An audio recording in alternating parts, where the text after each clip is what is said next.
In the deep recesses of one's mind, there is a voice, a guiding light through the darkness, a connection to the other side. You're ready to wake up, you're going to wake up. And if you're not ready, you're going to stay pretending that you're just a poor little me. Pathway to spiritual that echoes with enlightenment. The voice of spirit. The voice of spirit. You are a function of this total galaxy, bounded by the Milky Way, and that furthermore, this galaxy is a function of all other galaxies. Your journey starts here and now. With your host and connection to spirit, Leo Bonomo. Hi, a very, very warm welcome and good morning, good afternoon, good evening, good night, wherever you happen to be in the world. I do sometimes get really excited about various guests, and we have some great guests on, of course. And I've got a lovely lady, a most Reverend Lyn Gibb de Swarte, and she is the founder of the New Christian Spiritualist Society, winner of lots of accolades such as sports writer, author as well of the Spiritualist Handbook, a concise and extensive guide to spiritualism and all its practices. Lynn is a medium, a physical medium, a teacher, a healer, and former editor of Psychic News, and she's also been a writer and journalist. She has her own YouTube channel, which I do urge you to go and have a look at, because there's some very nice things in there, teaching about healing and various things there. And there's also a fascinating article in Psychic World on the front cover this month. So if you want to get a copy of Psychic World, do Google it, do get in touch. You can find it in various churches. Another accolade that Lynn has is of having done a physical mediumship event which Harry Houdini attended. This was filmed and it was never distributed. And as we're very aware, Houdini did try to cause problems as regarding spiritualism, but strangely, this film has been ditched. It's never surfaced.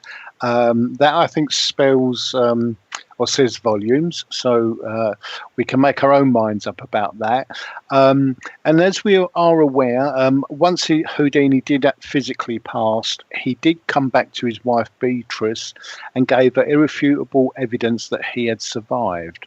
Unfortunately, skeptics and others with quite a lot to lose then forced Beatrice to recount what she said, but passing that, she did afterwards confirm that she'd received this evidence through a medium of Houdini's continued existence. So quite an introduction, but hi Lynn, how are you? Hello.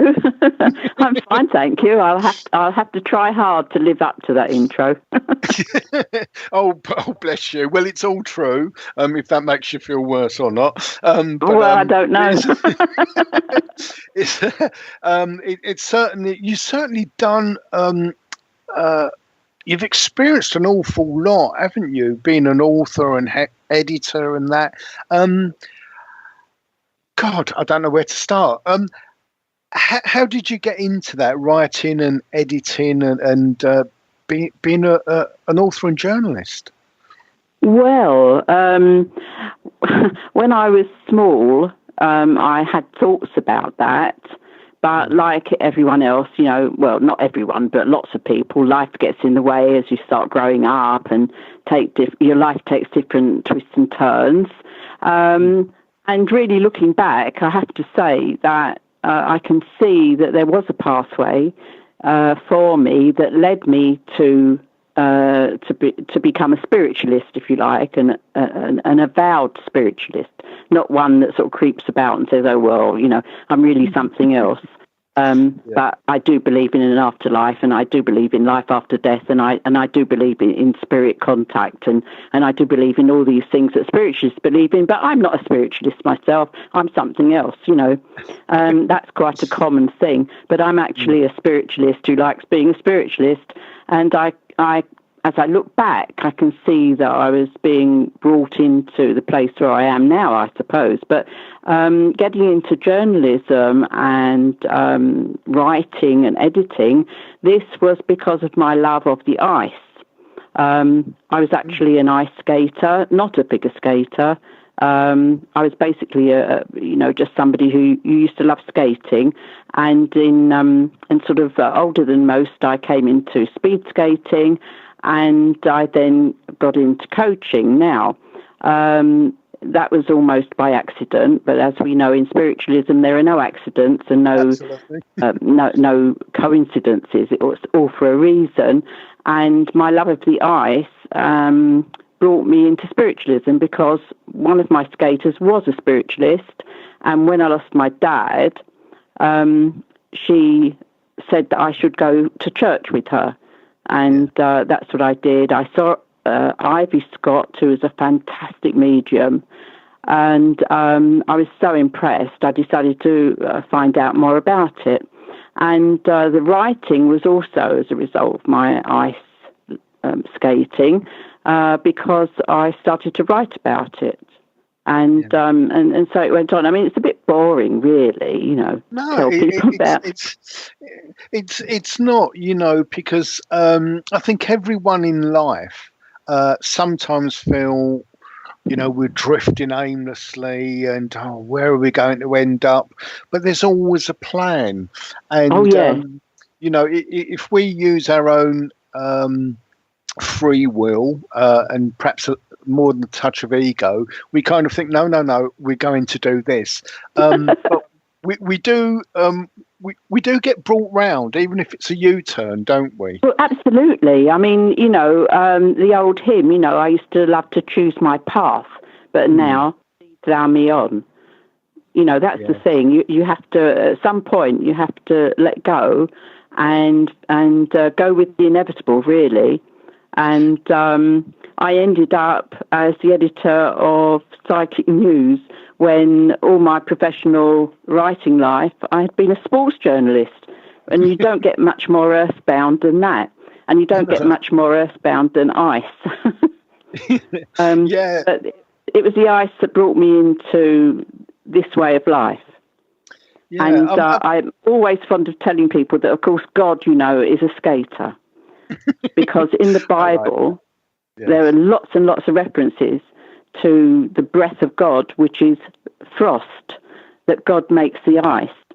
And even in Revelation, at the back of the Bible, where John, who is an amazing medium and visionary, he is saying that he saw God seated right at the end on his throne of a sea of glass. Now, of course, don't forget, these people were in the Middle East. They'd never seen ice. Yes. But he saw ice.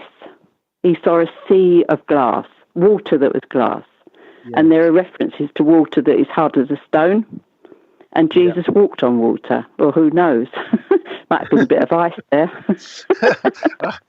Well, judging by the freakish weather we're experiencing now, whether it's global warming or not, and I firmly believe it is. Well, I don't know about global warming. My thoughts are going out at the moment, and prayers to Colorado Springs and to Denver, because I've got family out there too. And in fact, I was out there at the short track ice speed skating world championships in 92. So I have a fondness for the area, and that has been subject to terrible weather conditions just today. Oh, yeah. It's, we've been having some strange weather here, lots of gales and howling wind and rain. But yes, I do appreciate that whilst our weather varies an awful lot here, we're actually blessed by not getting so much of the extreme. So say prayers for them as well. I always pray for the second ice age. Well, if global warming has anything to do with it, because I can't remember the name of it, but there's an air convector, isn't it? It's the Gulf Stream, I think. And once but that that's gets warm. moved, I don't like the warm. Oh, well, I suppose being an ice skater, you wouldn't. But No. from my understanding, is that once the Gulf Stream, if it kind of moves, then there's a real drop in temperature. And, you know, so I think the last time we had an ice age in Britain, up to North London was under half a mile of ice. Well, I mean, North London, there you have it. Yeah, just right I'm up from South there. London, mate. Yeah, well, I think perhaps even dare I jest about God? Perhaps even God thought, well, South London, no, we'll leave that. I'm not quite sure, but anyway. Well, fortunately, you know, I strongly believe that there is a God, and that you know that He does hear what we say. So perhaps my prayers shouldn't be quite so loud about that ice age. We'll wait and see. I'm sure, you know, in that sense, whatever's going to happen will. So how long were you editor of Psychic News? Because again, to be brought in from, you know, that fascinating journey from ice and ice skating, spiritualism, and editor of Psychic News, how did that happen for you? Well, everything that's happened to me in my life, I have been asked to do. Even the books that I've written, I've been asked to write. And, you know, it's just, I've just sort of followed through with that. And you've mentioned that I'm a medium, and I was being pestered. This is in 1996. I was being pestered, I remember. And now I bore you with it, you know, like one of these old colonels, you know. I remember when I was in Poona. But in actual fact, I remember being at home in London in 1996, and I could not sleep all over the weekend. This particular weekend, I was driven mad with everybody from over there, you know, those we love on the other side. And they're all saying to me, look, you've got to ring up the SNU because they need your help. Now, about 3 years before that, I told the SNU, that's the Spiritualist National Union, I was on their press and publicity committee and on their publications committee to basically get stuffed. Yes. So I was saying to my lot, you know, as I reverently call my group that I work with over there, no, you know, that's ridiculous. I'm not getting in touch with them because they won't want to talk to me. And they said, you've got to help them. Oh. So anyway, it was all over the weekend. I hardly got any sleep. So I said to Kathy, my partner, you know, I'll have to ring them up. You know, I can't stand this. So anyway, I did ring. I had to look for the phone number, and I looked for the number to ring. And the lady at the other end said, oh, you got our letter. And I said, what letter? And they said, we sent you a letter last week asking if you would help us. I said, really? So, of course, them upstairs knew this. I didn't, and I always argue. By the way, if people tell you that if you argue with your spirit helpers, they'll leave you, is not true. No, absolutely. I've argued non-stop, really, ever since I met them. And they've never left me, thank God. But, so I was surprised. I'm always surprised. That's the other thing. I'm always amazed at this. I'm always surprised.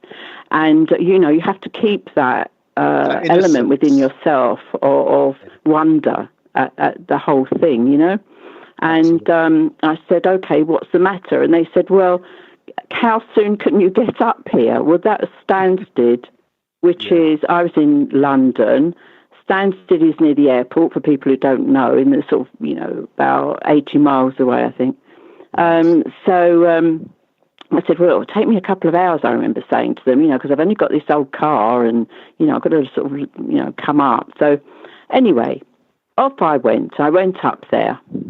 I told Kathy, of course, and I took off up the M11. So when I arrived at the offices, they sort of fell on fell on me. Oh, I thought, oh my goodness me, this is a bit different from a couple of years before when they were sort of ordering me off the premises. So, well, they never ordered me off. I took myself off. Yeah. And went into the office, and it was like the Marie Celeste. There was hardly anybody there. And I said, what's wrong? Well, the editor apparently had thrown a wobbler and walked out. So I said, okay, and other people, Yeah. So I said, right, so what you need, they told me that they would, that it was a weekly newspaper, you see, and they needed the newspaper to go to print, sort of like, I think, 48 hours later. Yes. So I said to them, okay, I'll have a look, but you'll have to put me up. I can't go back home and do this. I have to stay here. So they found some accommodation for me, of course. It was Stansted Hall, which is very posh. Yeah. The Arthur Findlay College, the premises there. And I said to them, right, now what have you got? What have you got for the paper this week? And they looked at me and they said, nothing. There's nothing like being dropped in at the deep end, is there? I just sat there and I stared at these sort of blank pages, and I said, okay. Now, before that, I'd actually fortunately edited an ice skating paper called Rink Link. So I knew something about how to, produce a newspaper. Before that, I'd produced various sports magazines and been the editor of one particular magazine, Sports World International. I was the first woman to ever be appointed editor for an all-sports magazine, would you believe? Wow. Anyway, so I had plenty of experience at knocking up stuff. So I just basically, head down, got it done, sent it out to the printers on Monday. Nobody was ever any the wiser. Oh. They asked me if I would stay and do more. And I said, I will do it, but I don't want my name on it. Yeah. I'll do it, and I'll do it voluntarily. I do not want paying for it. Yeah. And I don't want my name on it. I will just do it for, until you get sorted out. Ha ha. Mm. So that was September. And I think my first headline was something like, I think it was about a dog that didn't like its name. He didn't like his name. So it was about a sort of dog whisperer, as we would call them now, a clairvoyant who sort of heard dogs and helped them, healed them. And anyway, he didn't like his name. So I thought that was a good, heading. Yes. So I stayed with the paper then for just about 6 weeks, I think. It was sort of trundling towards Christmas. And Eric Hatton, who was then the president of the Spiritualist National Union, called me in, and I went to see him and the vice president at the time, Judith Seaman. And he said to me, could we offer you the job? Mm. And I said, yes, okay. So that was it, you see. So I stayed on, and I stayed for 7 years. The magic 7 years. Yes, like magic is 7, and that's what I did. I just used my my journalistic background and the stuff that I'd done in sort of the ordinary stuff to produce psychic news. Yeah, and again, it's quite a jump, and I think it's interesting to perhaps point out to people, because I've been pestered by spirit like that as well. You've got to do this, you've got to do this, get this done. And we do talk quite a lot about free will. So there's an apparent, pardon me while I collapse in laughter, Absolutely. And I don't know if you agree, but I've come to the conclusion that it was promises I made before I came here. Oh, yes, and Leo. I've always told people that I'm going to have a strong word or two when I get back. Me too, yes. Because I cannot believe that I agreed to all the rubbish that I've had to go through. I'm right there with you. You know, it's Well, we'll stand in the queue together. The complaints department. That's what we'll need. Yes, I have a feeling it will be a long queue, but of course we've got eternity. I think it may be, and probably full of spiritualists. I should imagine. Very much. Yeah. Now, and our guides will all be there as well, of course, arguing with us. Yeah, trying to talk us out of it. No, what you meant was, and what we did was, yes. Yeah, okay. yeah, absolutely. What's that old program? Never the twain shall meet. You know, I've kind of got wasn't it good? Oh, yeah, I love. Yeah. Of course, my grandmother told me about this old program. Yes. Unfortunately, I still remember it, but there you go.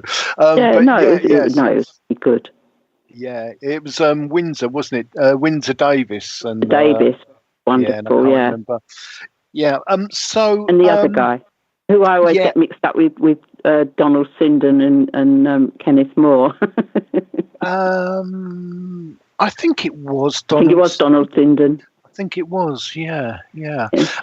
So we've got a few minutes before we go into the break. It'd be nice to talk about how you discovered your gifts and where you trained, and you know, because sometimes it can be a very gentle curve, and sometimes it can be an extremely sharp learning curve, can't it?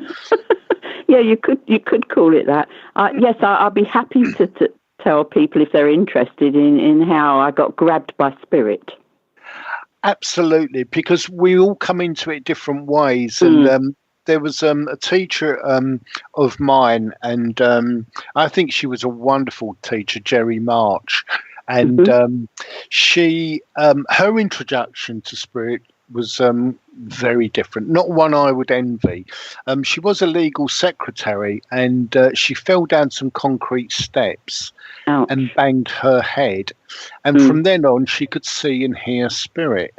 Now, my reaction to that would be, I've busted something in my head, because it's not the kind of introduction we would wish. So I'm sure she had quite a time, of you know, trying to get to grips with, have I really gone mad? You know, have I broken something? Like that. So so we'll come into it. Isn't it wonderful that she did actually, you know, realise her potential? Yeah, there must have been something there that she just thought, well, you know, perhaps she just spoke to the right people, as we tend to do. You know, we get guided, don't we? And somebody helps her out. But I think for me, that's the most extreme case I've heard of. You know, well, mine was nothing like that. I just walked into Lewisham Spiritualist Church after my experience with Ivy Scott. Because my skater, as I mentioned, she was called Kay Dibbling at the time, and she became quite famous, you know, world-class skater. And she's now Kay Perkins. And she was a spiritualist, as I said, and because my dad had died and I was devastated, she insisted that I went with her. And I went to see this Ivy Scott at Croydon Spiritualist Church in Chatsworth Road, which is actually an SNU church. And I was so impressed, but I wondered how it was done. And then I went again a couple of weeks later, and I got a message. And I could see the people that Ivy Scott was talking to on the platform with her, but I couldn't hear what they were saying, but I could see that she did. Fantastic. We're just going to go into a break, and we'll be straight back after this.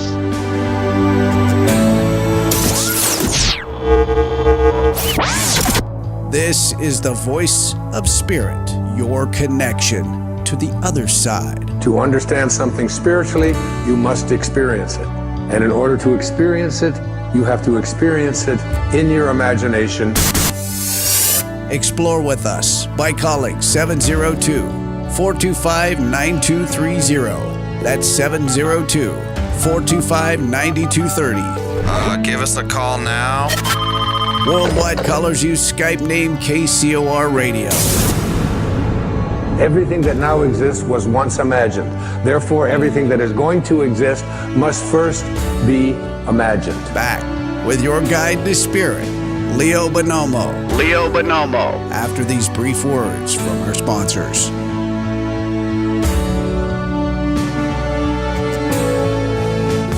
Toxins are everywhere, from the air we breathe to the food we eat and the water we drink. In a world where 80,000 known toxins and heavy metals threaten our very existence, how are you going to protect yourself and your loved ones? Introducing Pure Body Extra Strength, the world's first colloidal zeolite that helps trap and remove toxins as well as heavy metals from your body that are messing with your memory, clarity, sleep, and focus. Don't just take our word for it or the testimonials from our thousands of happy customers. Check out the hundreds of articles and case studies on the National Institute of Health website proving zeolite's powerful ability to remove toxins. For a limited time, listeners to KCOR will receive 10% off their first order. To get started, go to trypurebody.com and enter promo code Radio10. Again, that's trypurebody.com. Toxic junk is all around us, but now you can take back control of your health and protect yourself by detoxing with Pure Body Extra Strength. You'll be on your way to sleeping better, thinking more clearly, and feeling more energetic. Go to trypurebody.com right now and get started today.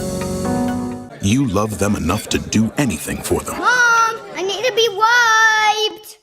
Coming! Including checking nhtsa.gov/the right seat to make sure they're in the right car seat. Brought to you by the National Highway Traffic Safety Administration and the Ad Council. Do you love new music? Yeah! Then tune into the Americana Music Hour, exclusively on the KCOR Digital Radio Network, Sundays at 3 p.m. Sponsored by Music for Hope. From the West Coast to the East Coast and everywhere in between, Mike Jones will introduce you to artists both old and new. The Americana Music Hour, where we showcase new talent as well as artists from around the world. Mike Jones brings you a fresh new perspective as well as shows you where it's happening and who's making it happen here in Vegas, as well as around the world. The Americana Music Hour, every Sunday at 3 p.m., exclusively on KCOR, the Digital Radio Network.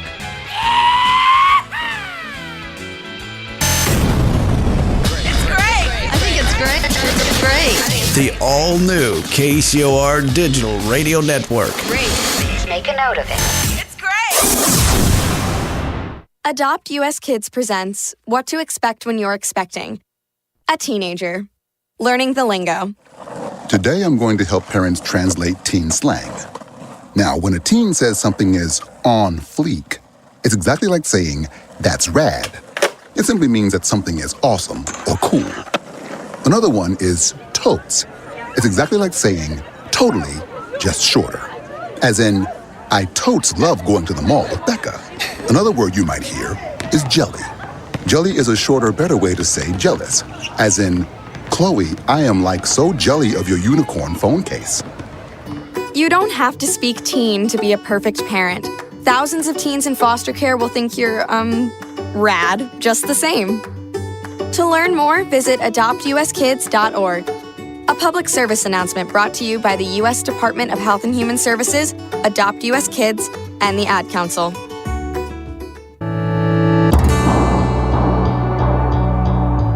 Welcome back to the Voice of Spirit, your connection to the other side. There's no accidents in this universe. We all show up here with a purpose. There's an intelligence that is a part of everything and everyone, and all of us are connected to it. Connect with us on Twitter by using hashtag KCOR. Even better, join us live in our chat room at kcorradio.com. To get a free reading during the show, call 702-425-9230. That's 702-425-9230. Give us a call now. Worldwide callers, use Skype name KCOR Radio. And now, inspirational clairvoyant medium, psychic, and your connection to the spirit, the host of the Voice of Spirit, Leo Bonomo. Very warm welcome back. We have the Most Reverend Lyn Gibb de Swarte. I can't pronounce it now, Lynn. I do apologise. And if you, all right, Swarte, and if you want to go to her website, it's actually slightly changed. It's Lynn Lyn Guest Guest DE Swarte SWART. So it's all one word, lynnguestdeswarte.com. It's a fascinating site. There are lots of links on there. There's lots of great articles, and Lynn also has her own YouTube channel. So if you want to Google her on that, there's some fascinating videos which I've really enjoyed on that as well. So welcome back, Lynn. Thank you. Thank you. We're talking about how you first got into contact with spiritualism and become a medium. Yeah. Oh, I love this, you see, because what I always say is that when you're teaching mediumship, you have to go right back to the beginning of your own journey in order to teach it properly to other people, because they are at the beginning of their journey or at some stage on it. And what happened was, as I mentioned, I went to Chatsworth Road, Croydon Spiritualist Church, and saw Ivy Scott with my skater, and I was devastated at the death of my dad. And I went a couple of weeks later and saw Ivy Scott again, and I thought, well, I'm going to have to find out how this is done, because Scott, I could see her speaking to people on the church platform, and I couldn't hear them, but I could see that she was listening to them, and she was relaying stuff, and she came to me, and she gave me a message that totally amazed me. She said to me, had I heard of Flanagan and Allen? She thought I was young. Yes. And I nodded. I couldn't speak. I was robbed of the power of speech. I was so shocked. And because I could see my dad up there with her and other people. And she said to me, and I've got your father here. I thought, well, yes, I know that. So I'm nodding, you know. And she said, and he's saying to you that you know about me and my shadow. Well, in fact, that was the first routine that me and my dad ever did in public together. I was 7 at the time, because he was a song and dance man and had a concert party. And she said, he says, he will be your shadow now. And there was no way on earth that anybody would have known that. So that was on a Wednesday night. So I said to Kathy when I got home, I told her, and I said, I'm going to find out about this. So I rang up the Spiritualist Association of Great Britain, and they got this funny woman on the end of the phone asking them if they knew of anywhere spiritualist, this is me, near New Cross, because that's where I was living. And they said, well, we've got the Lewisham Spiritualist Church. I said, all right. They gave me the address. So I said to Kathy, I'm going to this church, but I'll go on my own, because she said, well, I'm not going to a church. I said, well, all right, I'm going. So I went to Lewisham Spiritualist Church on the Sunday evening, and I walked in, sat down, and there was this medium again. Her name was Sue Galvin, I found out afterwards. And she gave me a message from my dad and said he was doing conjuring tricks and card tricks and things. And I thought, well, how did she know that? And gave me a nice message. And at the end of the service, I went outside into the foyer, and everybody was having a cup of tea, you know, and I thought, well, how can I find out about this? And I looked around for someone who looked normal. I'm telling you this. I mean, I can't remember what I was wearing at the time, but I was a bit of a what's-it, so I was probably wearing a leather jacket and chains, you know, with cropped hair, and like looking a bit of a tearaway, and I was sort of looking for someone who looked normal. So I found this old boy who had a fag in his hand, sort of army style, you know, inside, hiding it. I walked up to him and I said, excuse me, but I said, where do I find out how this is all done? How can I find out more about this? And he looked at me and he went, well, he said that you could come to a circle. And I went, what? a group. I said, well, that sounds all right. Yep. And he said, well, there's one tomorrow night if you want to come, £1.50. Yeah. So I said, oh, all right then. Anyway, it turned out he was the president of the church, Bert French. I ended up in his circle, of course, after a couple of years at his healing circle. But anyway, I went on the Monday night, walked in, and I walked into the little room there, and there was a medium sitting at a table in this circle room, sort of swathed in sort of purple taffeta and all done up, made up, and all the hair coiffed and everything. I thought, am I in the right place here?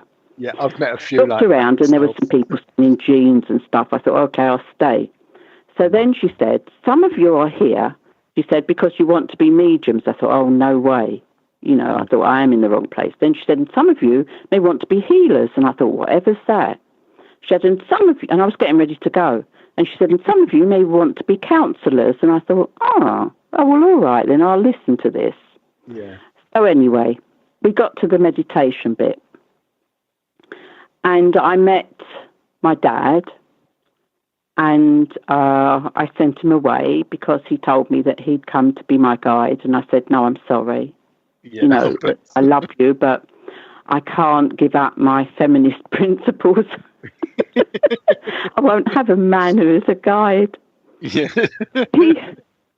He went off, and I was on my own, and I'm standing there in this place. I still know where it is. Yeah. On the other side, of course, all these cobbled streets. I'm sure that people who are mediums out there will recognise the place. And there I am on my own. I'm thinking, what have I done? So I walked around a corner, and I saw this amazing sort of place that looked a bit like the British Museum, sort of steps going up and things. And I thought, oh, that looks all right. I'll go in there. And as I went to go up the steps, a woman came out towards me, tall with fair hair, blonde hair, looked blonde and tall and very regal looking. And I said to her, she said hello to me. So I said, oh, hello. I said, oh, I'm very pleased to meet you. And I asked her what her name was, and she said her name was Rose. And I said, well, that's a funny name for a guide. And she said, well, who did you expect, Berghilde or somebody? So we got off onto the right foot, Yeah. And she took me in and showed me round everywhere, and we went out the back, and we saw a queue of people, and it was all my family. And the people in front was a couple who smiled at me, and I didn't recognise them because they were young, but when I looked again, it was my grandparents. Yeah. So I met them all, and then we went back. That she said, oh, you'll meet them again. It's all right, come on. And we went back, and it was a sort of schoolroom that we were in, and I saw all these people there learning things, and they were like bubbles of light. Yep. And they were having a very animated conversation with each other, but I couldn't hear. I couldn't hear anybody except the lady who said her name was Rose. Yeah. And she spoke with me. And there was a wonderful blackboard with equations on that I recognised. They were Einstein's equations, and it was talking about time travel and stuff like that. And then I left, and I came back into the room. And that was it, really. That was it. That was me caught. Yes. So I went every Monday. During the week, when I left there, I looked up every book I could on everything to do with, with everything to do with spiritualism, and I learned and learned and learned, and it was just amazing. So after about 4 years of developing, that was me out in the world as a fully fledged clairvoyant, clairaudient, clairsentient, Claire, whatever. all the Claires, as they say. Yeah, I mean that's a fascinating story. So, how did you drift from there to physical mediumship? Because there are. I never wanted to do physical mediumship. I never wanted to do it. So I was terrified of the dark always. I never liked the dark, probably because listen, don't tell anybody else, right? Don't anybody tell anyone. It's strictly between you and me. I was born during the war. Yeah. So, we had blackout, and I was always terrified of the blackout because there were, we had dogfights overhead with the planes and we were getting bombed, it was horrible. Anyway, the thing is that I never liked being in the dark, and I knew that when I was in the dark that something went on with me that I was not happy about, and I was always very timid as a person. And I was sitting there one evening reading, and it was getting darker and darker, and I was so absorbed in my book. And this was about 2 years after I started developing as a medium, and there was a drip onto the book, and it was this sort of substance.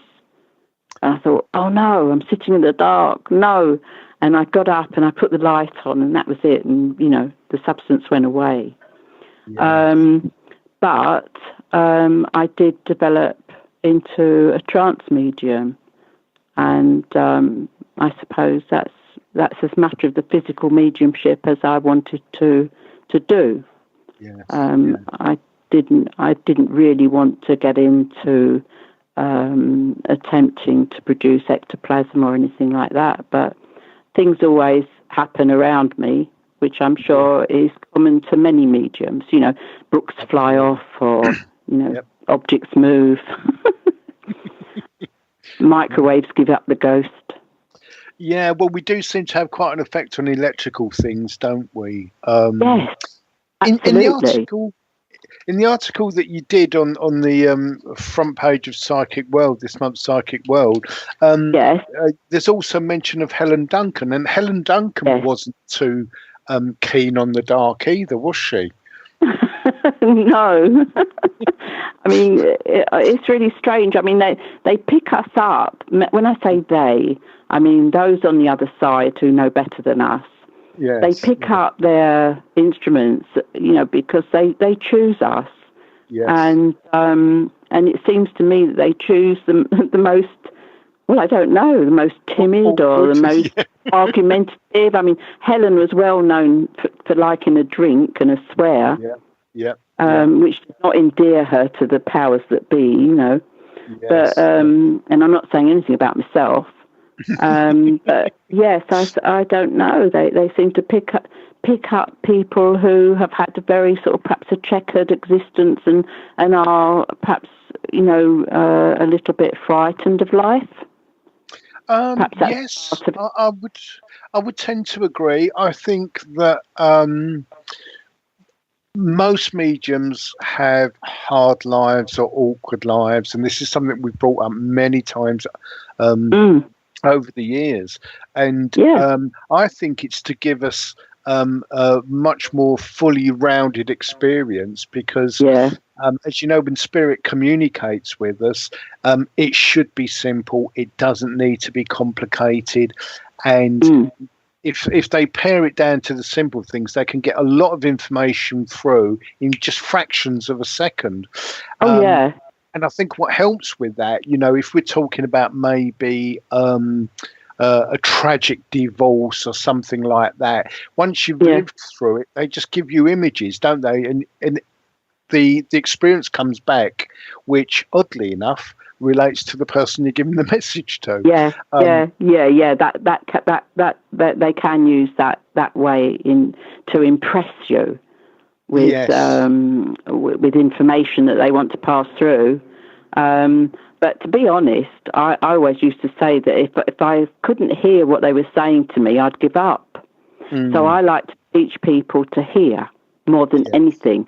To first of all hear their person who's allotted to them as a guide or a helper, to tune into their vibration so they can communicate with them. Because then whatever happens, like with me, if I was up on a platform and my communicator in spirit would be standing there with me, if I couldn't hear what the old chap in the flat cap was saying to me, I'd say to her, what is he saying? And she will tell me, because I can hear her at all times.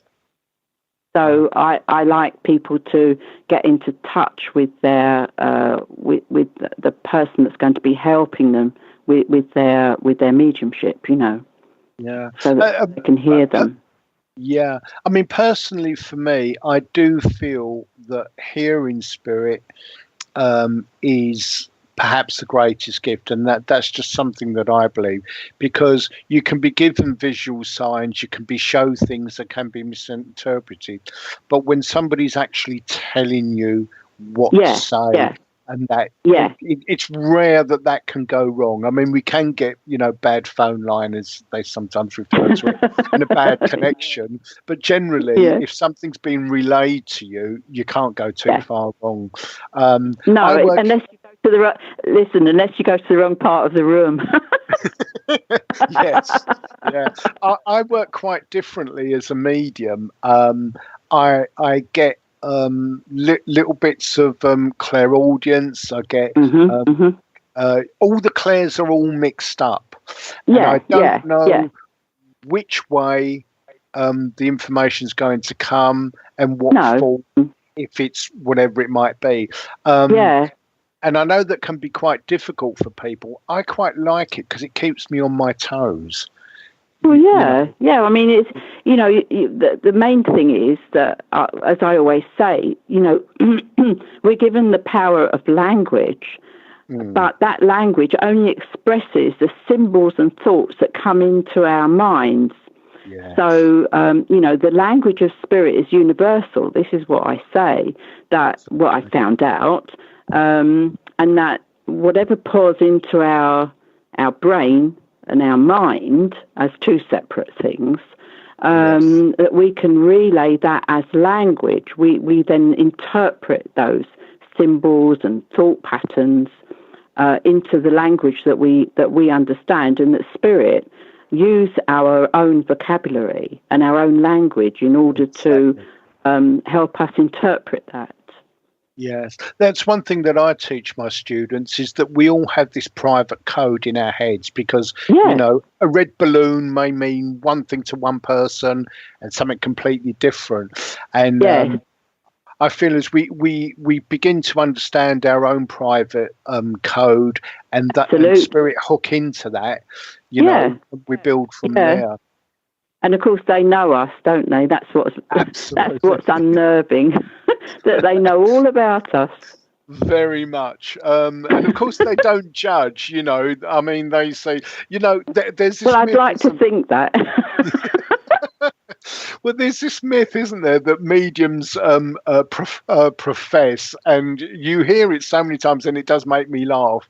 And, you know, certainly from the platform, and they go, you know, they're with you all the time. And you can see people thinking, what, in the toilet? Listen, Leo, do you know what I used to like? I used to like the ones that would stand on a platform and say, and don't worry, love, I'm sending the doctor round to see you while you're in bed tonight. And you look at the congregant, you know, and the poor person is sitting there having received this message, thinking, "Oh no, I don't want to go come and see me tonight," you know. I know it's an old-fashioned way of talking, but you do hear a lot of mediums say that today. They're always with you, and what I say to some people that I do readings for, I just say, look, it's just a saying. It wouldn't be heaven if they were stuck by your side 24/7 until you passed, and then you'll be there waiting. Yeah. It doesn't make sense. It doesn't. It doesn't make sense. They probably, maybe, I don't know, it's not founded on the truth, is it? No. I think it's not the truth, so you can't say that. But, I mean, of course people are able to make their presence felt from time to time. This is what I say. Yeah. And, of course, that, you know, when you're asking for communication, you get it, that's great, you know. But people are busy over there. I keep trying to explain to people, you know, it's really like they've gone on holiday. Yes. You know, and the phone rings and somebody wants to see them. They may not want to stop what they're doing. Absolutely. No. I say exactly the same thing. There's a connection. They're aware of what's going on, but they're not there 24/7 because. No, I mean it wouldn't be right, would it? No, and I certainly wouldn't want to get over and then be stuck haunting. Well, keep everybody's second call. Absolutely. I think we're supposed to be at the angel's beck and call. Yes, and as you expressed in the first half of the show, they can be very persuasive in saying, you need to be doing this, and it's. Oh yes, but the rewards are great, and the thing is that I've always. I'm always so grateful for the help that I've received and that I know that other people have received. It's like a miracle every day. There are miracles every day if you just open your eyes to them or your mind to them, There are people walking about this earth today that shouldn't be here, apparently. They should have died, of whatever ailed them a long time before, but they're still here because we have these wonderful healers who can tune in to the world of spirit and channel wonderful healing. And we have wonderful people on the other side who just want to help. It's their mission. I think it's just wonderful. Yeah, and you hear sometimes in Leslie Flint recordings where a medium in the circle is having a bit of a tough time, the health's not great, and you hear them saying, well, we're working on you. And I think if you're useful to them and you're willing, I think they can extend life to a degree. Oh, yeah, for sure. For sure. And if that's what you're supposed to be doing. Exactly. That's the point. I think that sometimes what some of those old wise people of ancient days said still holds good now. That you can't, that there is nothing you can do that will extend your own life if it's not planned by them upstairs, basically. And I think that we just have to, hope that that we get to do what we're supposed to do. And the older we get, the more clarity we get on that one.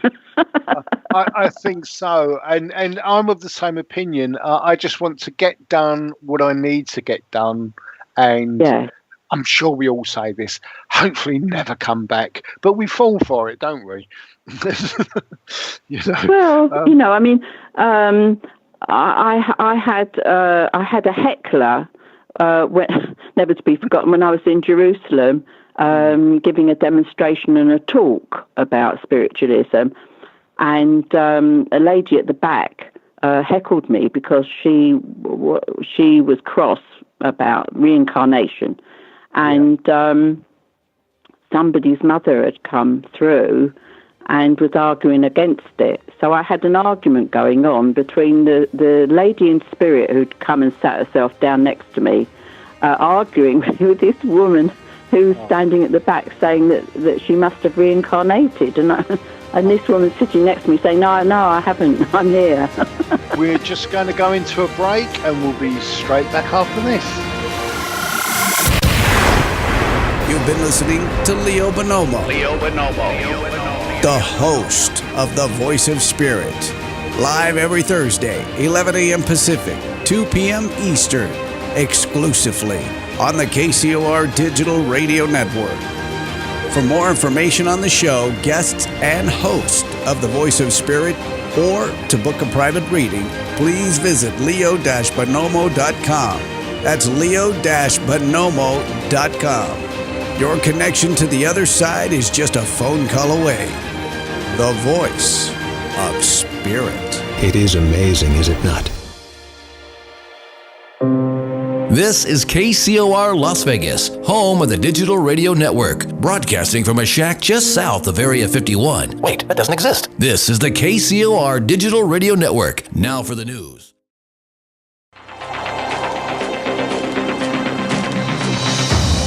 In the deep recesses of one's mind, there is a voice, a guiding light through the darkness, a connection to the other side.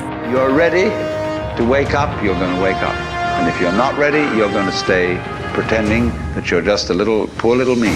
Pathway to spiritual that echoes with enlightenment. The voice of spirit. The voice of spirit. You are a function of this total galaxy, bounded by the Milky Way, and that furthermore, this galaxy is a function of all other galaxies. Your journey starts here and now. With your host and connection to spirit, Leo Bonomo. Very, very warm welcome back. It really is my privilege to talk to Lynn Gibb de Swarte, founder of the New Christian Spiritualist Society. She's done so much, and if you've missed part of this, do listen to this on archive. So welcome back, Lynn. We're talking about, bless you, we're talking about physical mediumship now, and how you managed to get into do seances, and to the stage where you attracted Harry Houdini's attention. I'm not sure whether that's good or bad, but there you go.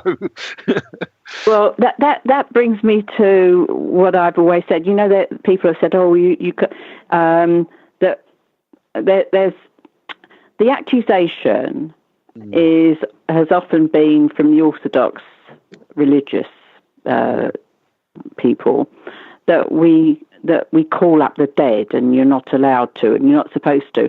And in fact, that thread runs through a lot of spiritualist organised thinking as well. And I think that is ridiculous, because if you don't call them up, how on earth do they know that you want to speak to them? Yes. They're all hanging around at the side, sort of saying, "Oh well, maybe we'll have a word now." Yeah, like you have to make an effort to actually ask for communication.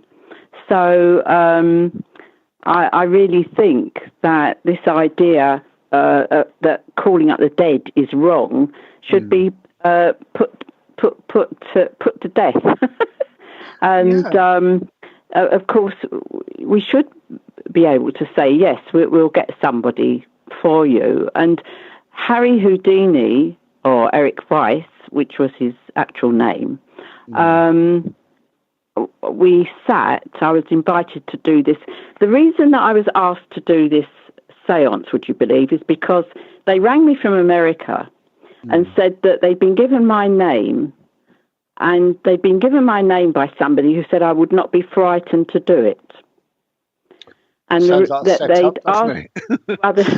asked a few other people, and that they'd said no, they wouldn't do the seance. Yeah. So of course I straight away said, well, of course I'm not frightened to do it.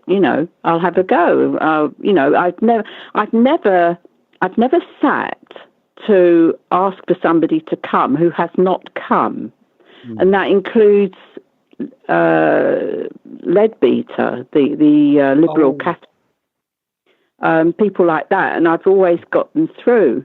So I thought, why wouldn't he come through? So I agreed to do it at the Magic Circle Theatre, would you believe, the Arch Skeptics. And Sidney Radner brought his whole caboodle over from America. He was the curator of the Houdini Museum and a magician himself. And there we were. It was all set up on the stage. And they put all the usual spooky things, the candelabra and the this, that, and the other. And I said, you can get rid of that. Don't need all that. I'll have a bottle of water, thank you. Yeah. And in actual fact, when we sat, I asked for him to come. Yes. Like what? We're going to sit there and wait? No. We'd have a long wait. Yeah. So, and I knew that he'd come. And I never mentioned him by name. I just referred to him as a gentleman, because he was sort of intimating that he didn't particularly want his name, bandied about, because he was still sort of prevaricating a bit, Yes. Certainly, what one of the Italian magicians sitting there afterwards, he said, and this was public, it was before the seance had closed, he said that he was absolutely certain that Houdini had made his presence felt, that he had come. Fantastic. So, there was quite a, he gave me loads and loads and loads of information. Yes. Which I relayed to the audience. Yes. And, that was it. I mean, that's one tough audience, but it didn't trouble me, and it didn't trouble Houdini. And at the end of that, he showed me himself on the bottle of water, upside down, wriggling about. And I said, well, yeah, that's a nice trick, obviously you did that. And he said to me, you've got to tell them that it's all done with mirrors. And I said, no, I'm not telling them that. You know what I said about arguing? Yes, I said, no, I'm not telling them that. This is a whole, theatre full of magicians and illusionists like yourself. I said, I'm not telling them that. Yes, you must tell them. So I did. And he showed me a mirror which looked like a dressing table mirror. So I thought, all right. And he said to me, describe it. So he was telling me what to say. Yes. He said to me, describe it. So I described it as a triple mirror, like a dressing table mirror. And it was on this bottle of water. I could clearly see it. It was really good. He could project that, you see. And then I said to him, look, what do you want? And he said, no, that's enough. It's enough. And he left. So I said to them, the gentleman has left. We'll close the seance. And then Sidney Radner stood up and he made the most amazing speech about how wonderful I was. And I thought, what's this, Well, yeah, waiting for the fall. I thought, well, I hadn't done that much, just the usual stuff that you would do, Yes. And he warbled on anyway. He then said that he'd got a gift for all the sitters round the table, and it was specially commissioned in the middle of the something or other desert by this craftsperson. And it was in a box, and we weren't to open the box until we got home. So everybody took their box and left. When we got home, I said to Kathy, oh, well, we might as well open our box now, open the box. Yeah. So she was laughing about box number 13. So as I'd opened the box... I remember it well. Yeah. So, my grandmother told me about that one as well. And I opened the box, and I'm telling you, as I pulled it out, it was a mirror box inside the box. And it looked like a triple mirror as I pulled it out, but it was a cube. And as you turn it round, so things disappear. Yes, yes. It's a little disappearing, but I don't even know what they call it. But because he told me that, if I thought, how could they... Sidney Radner was the only man in the room who knew what was in that box. So he knew. When I told them that it's all done with mirrors, he says, the gentleman says to say to you, it's all done with mirrors. If they had then, the people on that stage had opened their box and brought that mirror out that I just described. Yes. It's brilliant that would evidence, have isn't it? validated the whole thing. But no. So after that, of course, it all got hushed up. Yeah, I think it's wonderful. Do you have any idea where that film might be? Because it was all... No, it was an Italian film company who I was introduced to, just that they were going to be filming. Is that all right? Yes, of course, do what you like. And I waited to hear, because I was still the editor of Psychic News. This was the last official Houdini seance of the 20th century, 1999, and I was waiting and waiting to hear about the film, and I never heard. It's a shame, so, but I think that was the end of that.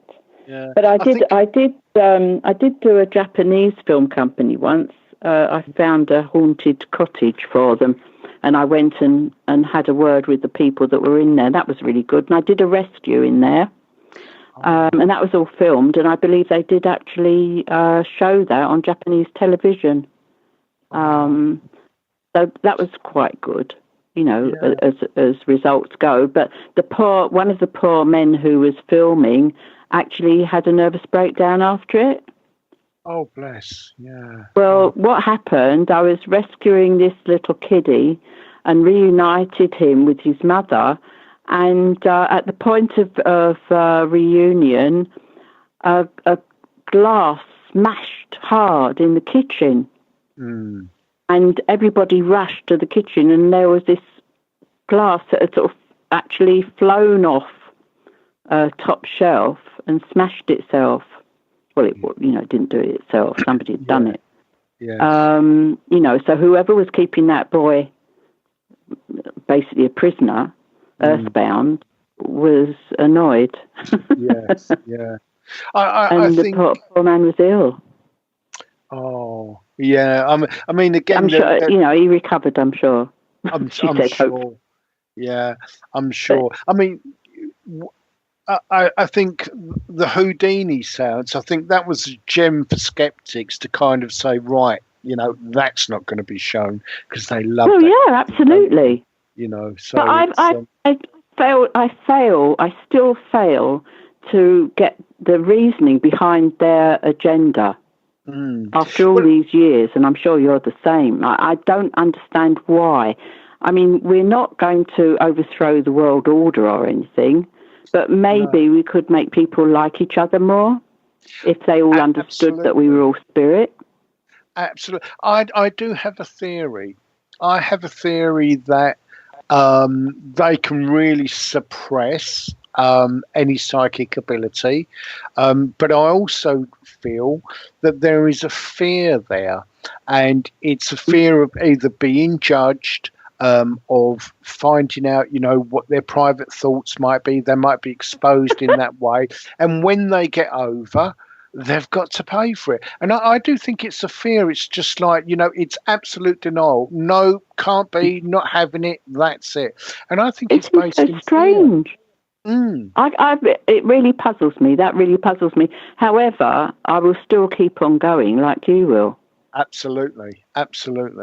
Yeah. I mean, I do sort of chuckle to myself sometimes when I think, because Randy, I don't know how old he is, he must be in his 90s now. When he gets over, boy, is he in for a shock. I don't think he is in for a shock. I think he does know, because the News of the World, when that was still going, got in touch with me and asked me if I would do this $1 million challenge. Yeah. And I said yes, but I don't want the money. Yeah. And they said if they sorted it out with Randy, they would fly me over to America or whatever, the hotel, or him to come here. And I said, yeah, okay, I'll do it. So they wanted to set it all up, and they were in touch with James Randi. And they kept coming back to me and asking me if I could be in another room, if I could be in another place, if I could do it so-and-so, or, the whole thing. And I just said, yeah. I said, I don't mind. I'll do it here. I'll sit here and do it, whatever he wants, because I will prove that, that we exist. Yes. And it just died a death. Literally, that was it. He did not take it up. Yeah, I did hear a rumor that in their files they have quite a few, thousands, I think, and officially it doesn't exist, but it's in it. All these occurrences are hidden away until they can kind of come up with some sort of explanation that will rubbish it. But there's a small library of stuff, and they're just not going to release it. They'll have a long wait. They'll have a long wait before they rubbish it, because it's not rubbish, is it? It's the truth. I mean, Absolutely. Helen Duncan, bless her, the things that they came out with about her, just disgusting. And she did not have a fair trial. It was awful. There were so many holes in it, in the in the prosecution's case, that it was terrible. I mean, things like, that they said that she regurgitated gauze soaked in egg. I mean, how ridiculous is that? Yeah. And whether she and that she was using flimsy white material, and did she have a sheet over her head? I mean, what? It defies belief. Really, it does. I'm a very good friend of Margaret Hahn, Helen Duncan's granddaughter. Yes, she was in touch with me a bit. Yes, and she's just she was over here for a little while. Didn't get to see her this time. She wasn't very well, bless her, and she's gone back to the States now. But we went over to Cambridge to the psychical research facility in Cambridge University, and there's pictures there, and we were looking through all the files and taking photographs and stuff of the documents, and there's a very famous picture which the skeptics use of Helen Duncan and what's obviously paper mache. Oh yes, that thing on a stick looks like a punch. Absolutely, and I mean, now you think of it, you do wonder what possessed, no pun intended, Helen, because what they said was, well, we I think it was something like, we didn't get film or anything, can we do a reconstruction? So they did this really bad reconstruction, and of course the skeptics have said, this is what she does, it's obvious it's rubbish. I know. Yeah. I know, it's just dreadful, and we'll never get through to those people who've got closed minds, because that's what closed minds are. And I think really they just want to preserve the world as it is, even if they go to church every Sunday and pray for heaven to come to earth. It's not real, is it? It's not as real for them as it is for us. Well, absolutely, and I think with religions as such, so much, the Catholicism, etc., it's based on faith, and they don't want to lose that power. Whereas what we do, there's mounting scientific evidence now, and skeptics are keeping remarkably quiet now. Not so vociferous as they used to be. But what we do is based on science. Well, of course it is a science. Absolutely. I mean, the other thing is, on a sort of a more on our mystical plane, if you like, I was in a departure lounge at El Al, which was going out to Israel, and I went into the bar, as I might have, and sat there and said my prayers and things, and sent up my thoughts and asked for, a safe journey and stuff like that. And then I went back to the departure lounge and I sat there, and then there were a group of men rushing about, Orthodox Jewish men rushing about, and then they stood in a corner all together, sort of praying. I could see they were praying. So I said to my people, what are they actually praying for? And they said to me, they are asking for exactly what you did of us, and that's how they do it. But they are not aware that anybody is listening. Oh, and so, in a sense, isn't that such a great shame? No, but that to me signifies, people are praying in hope and faith, but they don't know the things that we know. We know that when we send out our prayers, somebody is listening. Yes. And that at some point, thy will, not my will. Hopefully prayers will count, and the healing gets taken care of, and so on, and circumstances. But that I remembered very well, because I thought that epitomizes to me the difference between spiritualists praying and people who are not spiritualists praying. So whatever religion they're with, and whatever spiritual belief system, if it's not spiritualist, then they don't actually know that there are people listening like we do. They only hope. Yeah, it's such a shame, isn't it? Because one of the problems, isn't it, when we get over, if we're highly religious, very skeptical, closed-minded, we have a hell of a job making that transition, don't we? Yeah, and as I often say, yes. I mean, it's just it must be such a surprise, shall we say, to be nice. Yes. Yes. Hopefully, it's a pleasant surprise. Hopefully, yes. Point. Yeah, but then you think. Yeah, go on. Sorry, Leo. I was going to say because we get rehabilitated, can't we? And I think even if you are mediumistic or whatever, and let's say you live here 100 years, you've still got the taint of the earth to kind of cleanse a bit, haven't you? I'm sure I will. What you mean, a sort of a pool of smoke and alcohol? Yes. You know, fumes that you take with you. Yeah, absolutely. Yeah, it's. I mean, Ivy Scott, bless her. Kathy and I. Because Kathy then decided that she would, try this all out. And, of course, Kathy is a wonderful physical medium. We went to see Ivy Scott when she was very elderly. She was over 100. And we were so privileged we were able to give her healing.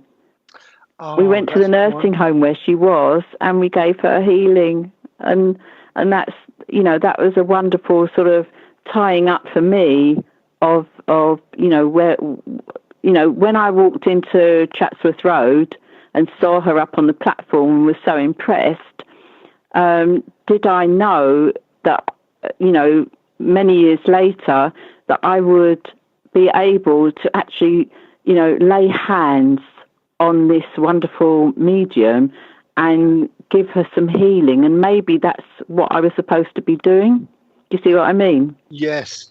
Like if I never did anything else, that would have been a good thing for me. Oh, absolutely. We're coming up to a break shortly, and one of the things that we kind of discussed the other day was that if you work in the correct way, because not all mediums do, there's a residue there and an energy. And I've noticed, certainly with you, but I feel this in myself as well, that energy does tend to keep you young and you don't look your age. And you certainly don't look your age. And people keep thinking I'm 45 or so. So that's something I think fascinating to talk about, because what we do is life-changing for others, but it's certainly life-changing for us, isn't it? Oh, it is, yes. Oh, it is. It's what they call karma. Absolutely. The funny thing is, we're going to go into a break in a minute. The funny thing is, when people do something wrong or they want to get a bit of revenge, they don't think about what they've done, but they always say to the other person, there's always karma. And you think, actually, there is, but it's not going to work the way that you think. No. I'll leave that bit with you. We're just going to go into a break and we'll be straight back after this.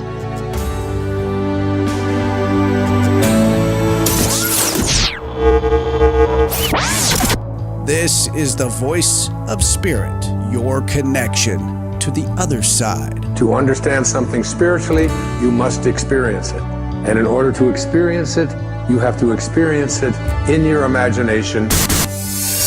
Explore with us by calling 702-425-9230. That's 702-425-9230. Give us a call now. Worldwide callers use Skype name KCOR Radio. Everything that now exists was once imagined.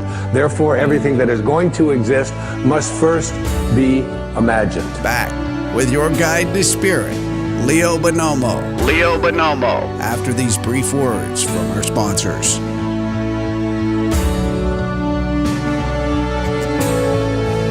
Adopt US Kids presents What to Expect When You're Expecting. A teenager. Learning the lingo. Today I'm going to help parents translate teen slang. Now, when a teen says something is on fleek, it's exactly like saying, that's rad. It simply means that something is awesome or cool. Another one is totes. It's exactly like saying, totally, just shorter.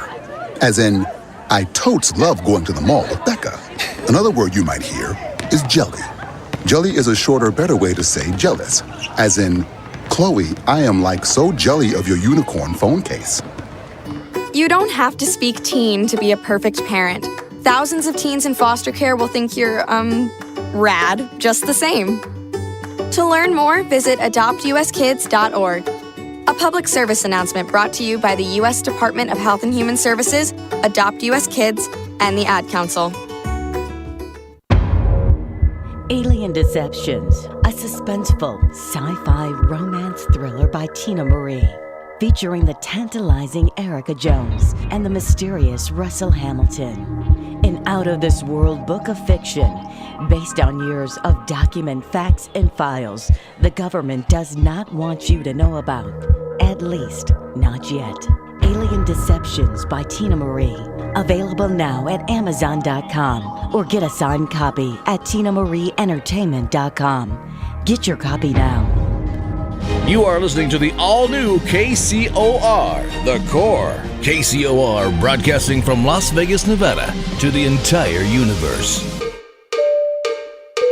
Good afternoon, everyone. This is your captain. I'd like to welcome you on Jackpot Airlines Flight 1610, service to Lost Wages. They say what happens in Vegas stays in Vegas. Well, apparently, they need a reality check done Vegas style. Vegas, Vegas, Vegas, Vegas! Tune in Wednesday nights, 9 p.m. Pacific, 12 a.m. Eastern, for Reality Check, hosted by Jessica Johns, exclusively on the KCOR Digital Radio Network. Biggest star in the world, bigger than Britney and Christina put together. If it's happening on the Vegas Strip, you'll know about it here first. You are a dirty little fun haver. Join Jessica Johns as she explores and goes behind the scenes of what's hot and what's not. From the best entertainment Vegas has to offer to national celebrity gossip. That's crazy. Absolutely crazy. Jessica has her finger on the heartbeat of the city, and she's waiting to share it with you. Reality Check, hosted by Jessica Johns. Wednesday, 9 p.m. Pacific, 12 a.m. Eastern. She does Vegas right. Yeah, baby!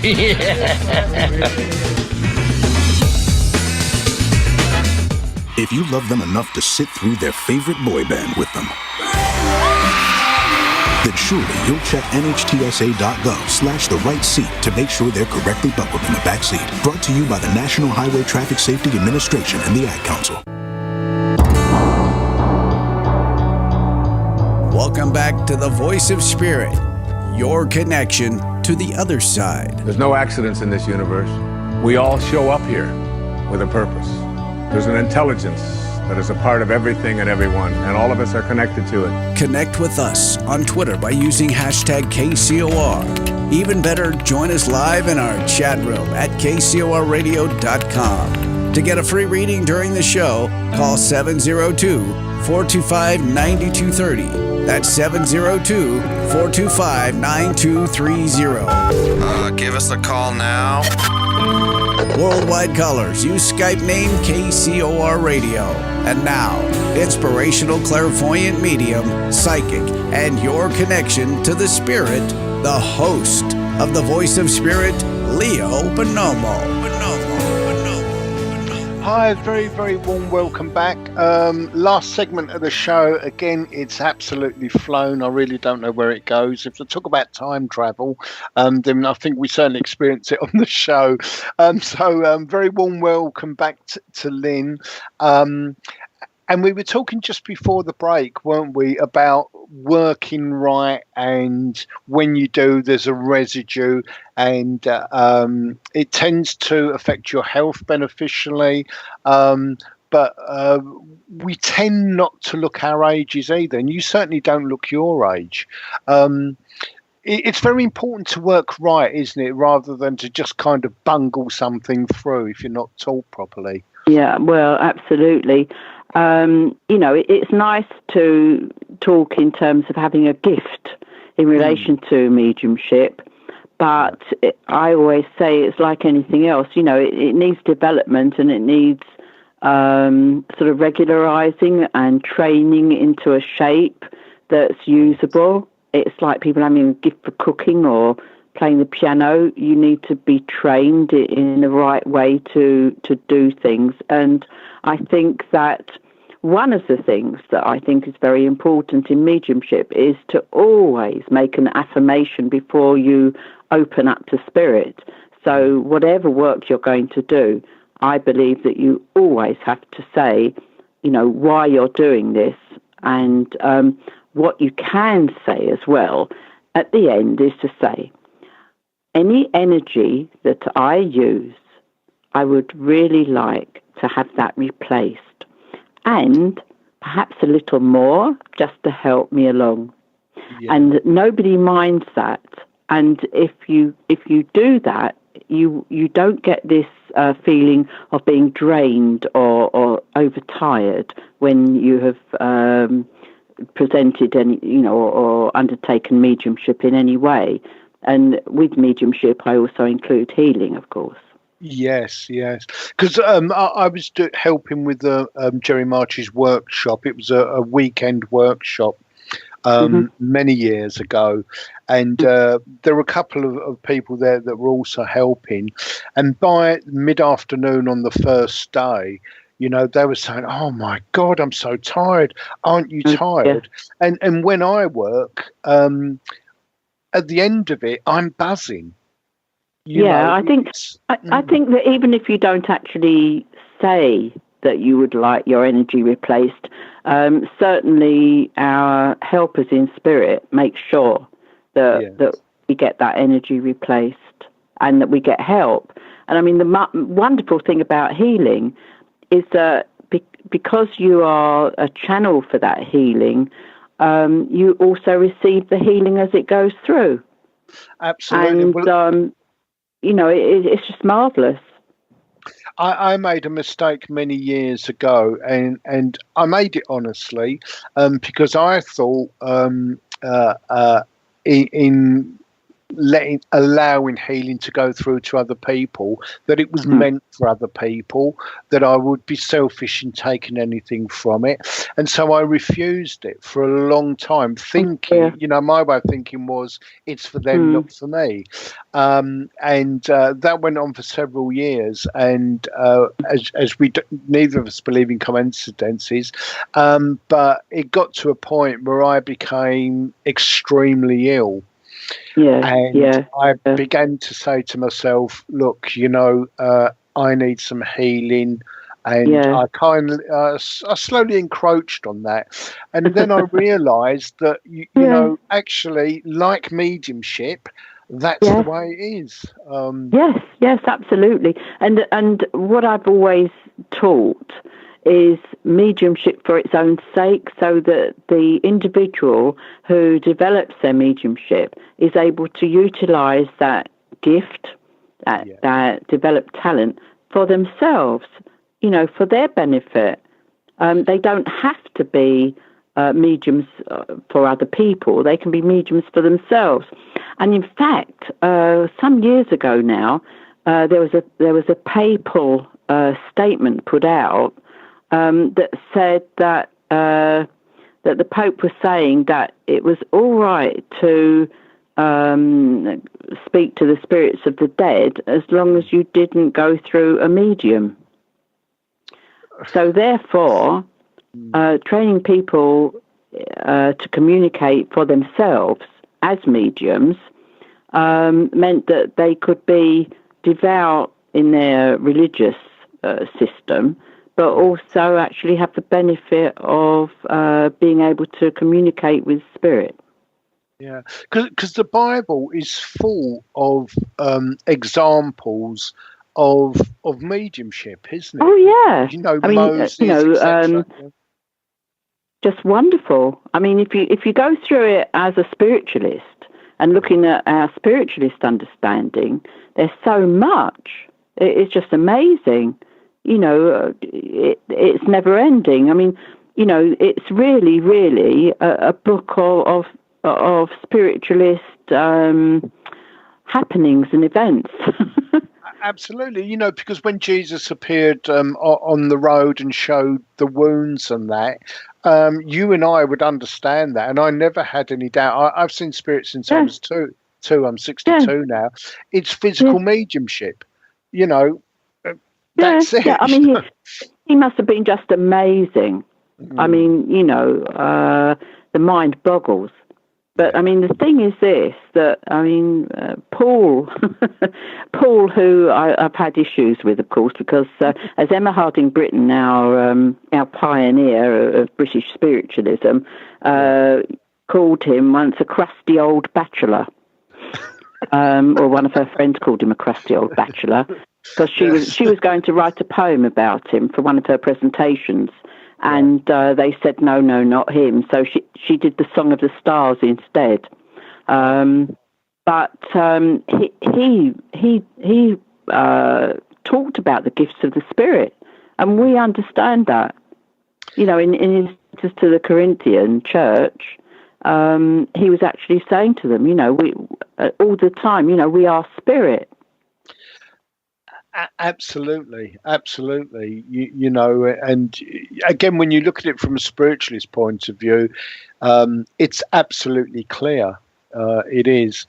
I know that I can't think who it is now. One of the founders of spiritualism. I can't think who it is now.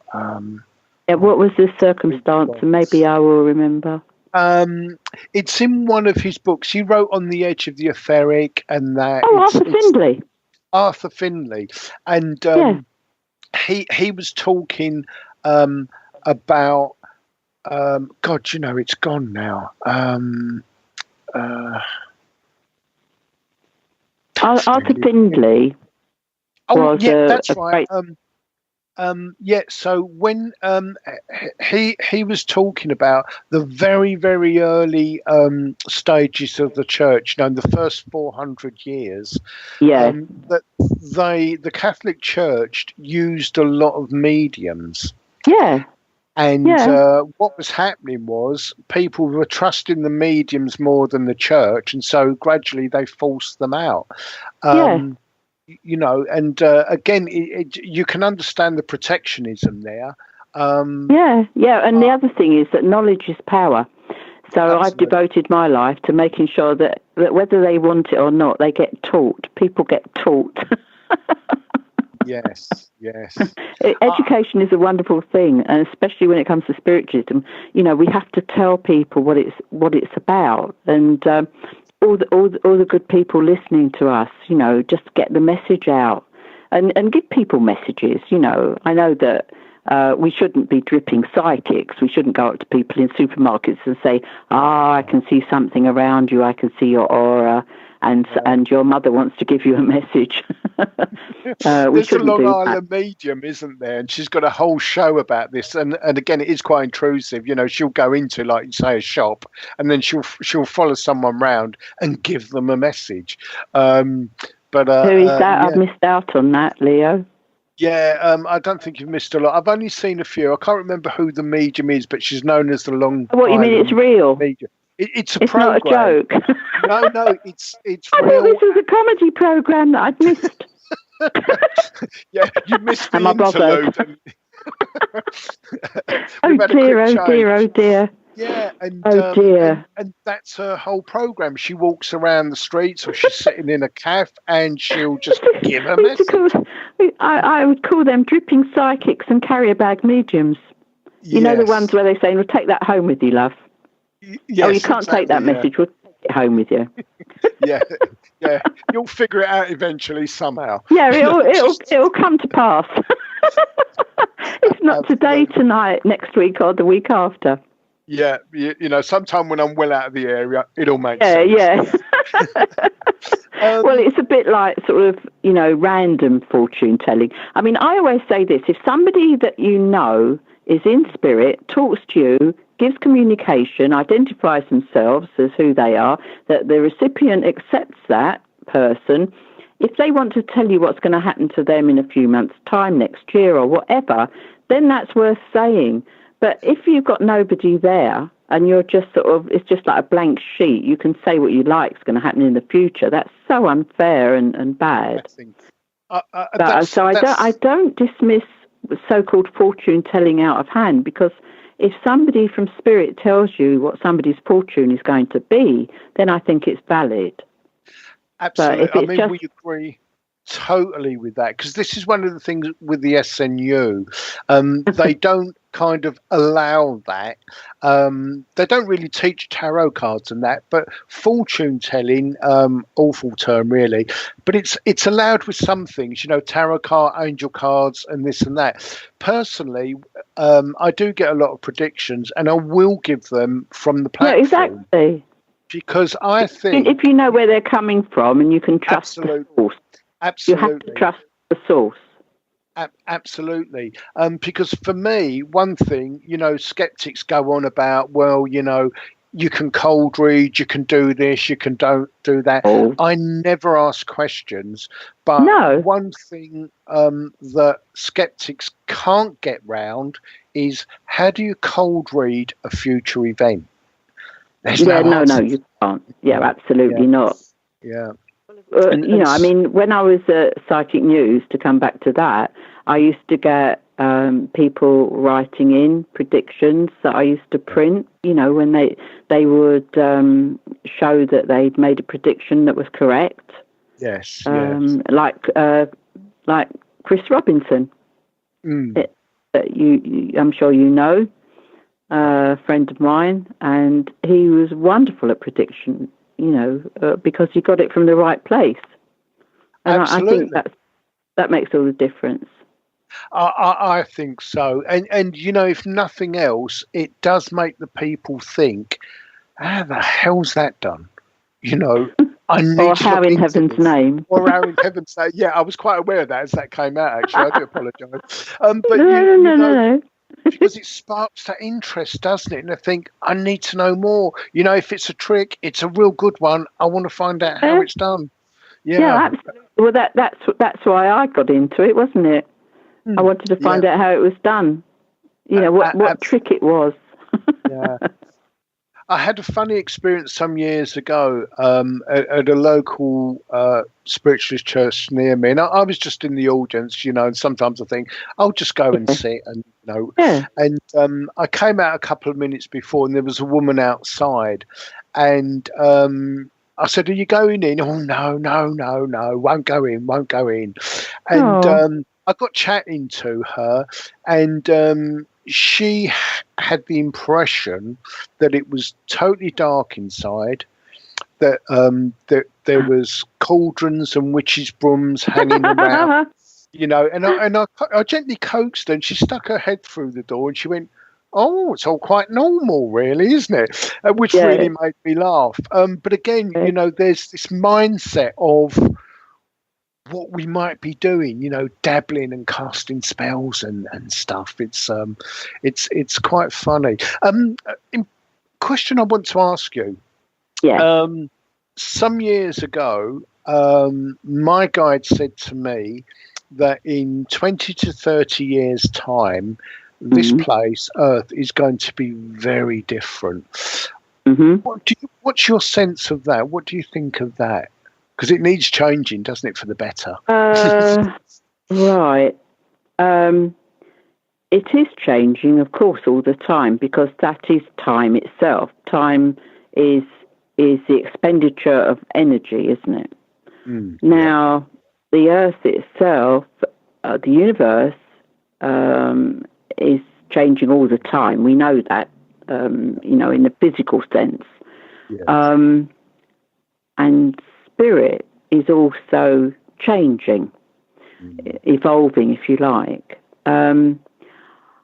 I would be loath to speak about my sort of personal ideas about that. What I do, I tend to resort to upping my consciousness so that it's on a slightly higher plane than the ordinary one.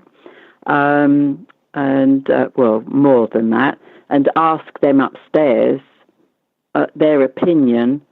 So I'm not used to really answering those kinds of questions But I know that things are changing, and I would think they would have to change for the better, because what we know is that good has to triumph over evil, and the light over the dark, and that even in the dark there is always God's light and the light of spirit. So I think that we shouldn't be downhearted. You know, during the last war, there was this saying, you know, are we downhearted? No, was the answer to that. And I think that we need to know that we're in a state of spiritual war, if you like, that we are going to come out on top, or for the best. I don't think that the vision of the apocalypse is correct in the way that people are interpreting it and have interpreted.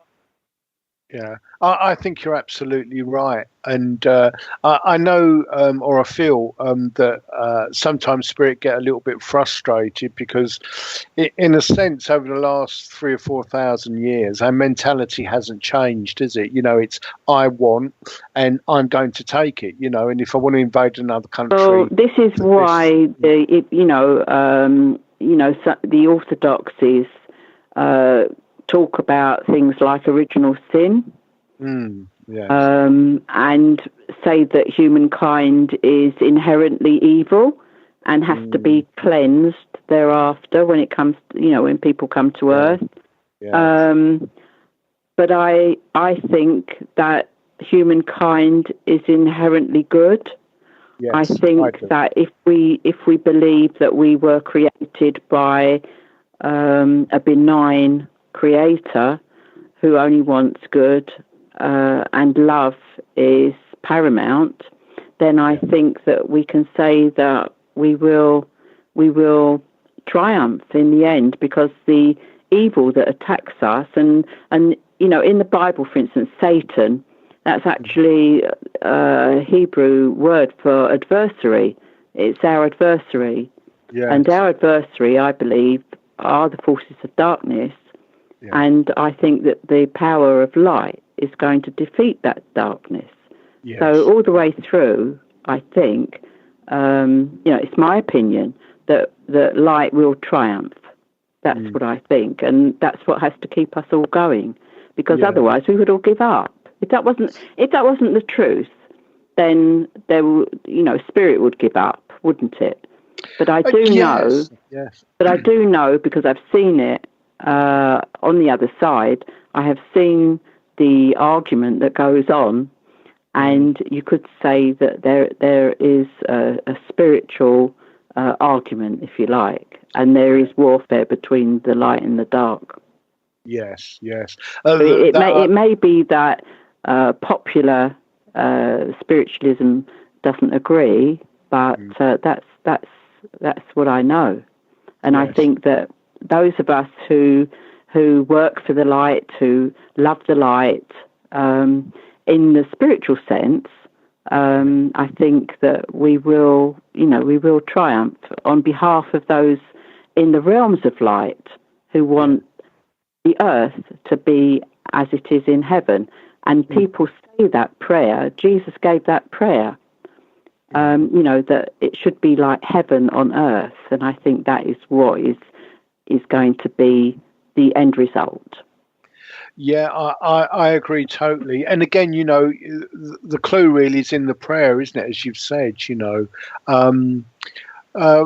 got a couple of minutes to go. So another thorny problem, about charging for services. Yeah, absolutely. Because the point is this. This is something that I think, the labourer is worthy of their hire. If mediums train and develop, and they have to, and it costs them something in earthly terms. Eventually, absolutely. But that's what I'm saying. It costs them something materially, and their time and effort and everything. And if people have say half an hour where they spend their time giving communication, which they've trained themselves to do, to somebody who comes along and asks them for that. I don't see that there's anything wrong with a transaction that's agreed in advance. Not at all. I think that's because in the old days, the monks and the nunneries, they kept going on people's donations. Nobody minded about that. And the thing is that if you get people who you think are purer than you are, so their prayers are likely to be heard better, you go and pay them to pray for you. That was the basis of that. Yes, absolutely. Because there's that German. I think it was it Luther, the German monk, and he. I'm paraphrasing here, but he kind of said, well, people do what they like during the week, and then they go and pay a penance, and they're all fine. And he obviously disagreed with, well, do what you like during the week. But we've got a couple of minutes to go. It's been absolutely fascinating to talk to you. Well, thank you so much for inviting me onto your show, Leo. It was wonderful, and I look forward to reading your articles, of course, in Psychic World newspaper, to which you are an eminent contributor. Oh, I'm not sure about eminent, but I'll try and contribute. Thank you so much. Listen, mate, if I say you're eminent, you are. Oh, bless you. Well, I shall certainly sleep well tonight. I shall tell you that. It'd be lovely to have you on again in a few months, because I find it absolutely fascinating. And it's I do say about a lot of guests, it's a privilege, but it really is a privilege to talk to you, and thank you so much. So if anyone wants to have a look at Lynn's site, it's Lynn Guest. It's Lynn. It's if you go to www.lynguestdeswarte.com or www.newchristianspiritualistsociety.com, and of course there is the Spiritualist Handbook, which is available on Amazon. Absolutely. It's a very well-known book, so I can highly recommend it. Thank you so much once again. If you've missed part of the show, then do look it up on archive, and we'll see you back next week. You've been listening to Leo Bonomo, the host of The Voice of Spirit. Live every Thursday, 11 a.m. Pacific, 2 p.m. Eastern, exclusively on the KCOR Digital Radio Network. For more information on the show, guests, and host of The Voice of Spirit, or to book a private reading, please visit leo-bonomo.com. That's leo-bonomo.com. Your connection to the other side is just a phone call away. The Voice of Spirit. It is amazing, is it not?